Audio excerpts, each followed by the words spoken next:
takes me back, I tell you, to my childhood. The new Adventures of Superman, Lois, and Clark, they're here as if by magic. I am so inspired. I watched you two, and you are you're going to hear this all the time, and you have. You are the best-looking couple I've seen in a long time. Finally, a handsome Clark Kent and the most beautiful Lois Lane you could imagine. Good morning, you two. Oh, thank you. Good morning. Thank you. Boy, Now, what a way to wake up. That's a great way to go, yeah. If you two are dating, I have one line of questions. If you aren't, then we're going to talk about the show. Which will it be?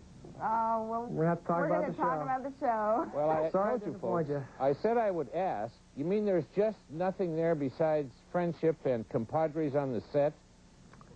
Isn't that just boring? I know. It makes for a horrible story, but that's truly the case. That's the truth. Okay, let's start with some backgrounds. And if you don't know, and if you haven't been reading their press, and there's a lot of it, and deservedly so, Dean goes back to, you were a California kid, were you not? Yeah, I grew up since I was 3 years old in Los Angeles. Moved to Malibu when I was 5, and I grew up in Malibu till I was 18 years old. And I went to college back east.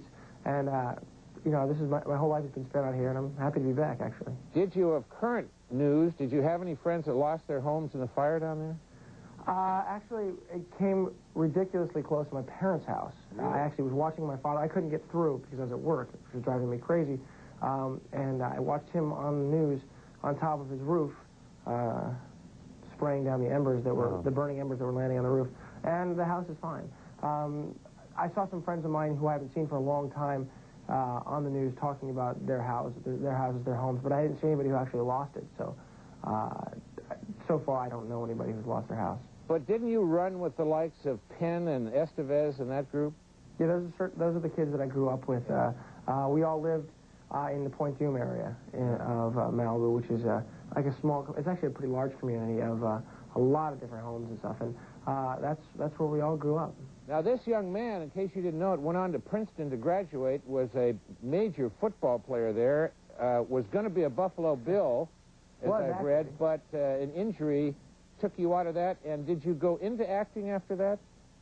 Well, yeah, I went, from there I came back here to Los Angeles and started pursuing an acting career and writing career and a career in the film business.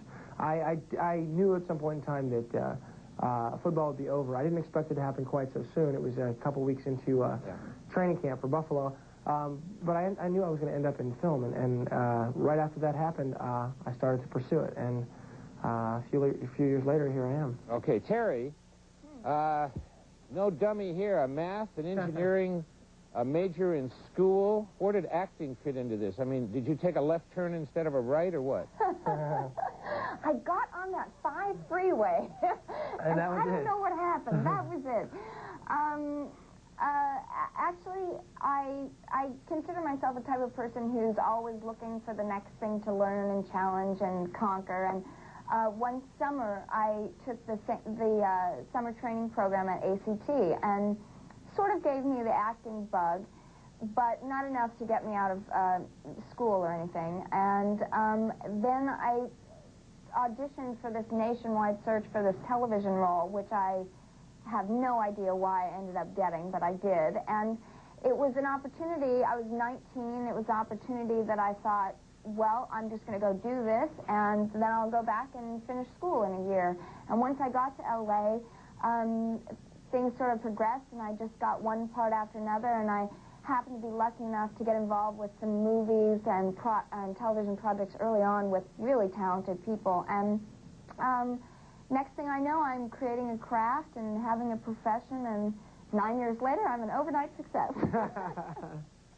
Do you fear at all, this is really a yes and no, do you fear at all being typecast? If this show goes on for many seasons, which we hope, will you always be a Lois Lane? Dean, will we always look at you as Superman? I mean, you know, Christopher Reeves kind of stands out in my mind as Superman, no matter what he does.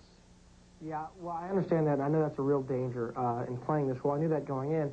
But what appealed to me about this role, it makes it so different, that it makes it so I don't believe that I'll be typecast, is that the Clark Kent character is a real character. He's a real person who's not a caricature. The Superman character, he's very human. It's all very human, so I don't feel like, you know, this is it, I am Superman forever, and that's all I'll ever be. I really think that there's a wide range of things that I'll be able to do as an actor. So I'm not concerned. If it were a real caricature type role, like the one that I think Christopher Reeve played, not by his doing, but I think that's the way it was written, then I would be concerned. But this is just a real person, a real character. So I feel like Terry, we'll have to get your answer when you come to Portland to visit us. I hope you two fly up here one day. You know, just take a right off the I-5 and come north. We thank you very much. Lois and Clark airs Sundays at 8 p.m. here on Channel 2. Watch it. These two are great, and it's a super show. We'll take a break. We'll be right back. Thank you. Dean and Terry.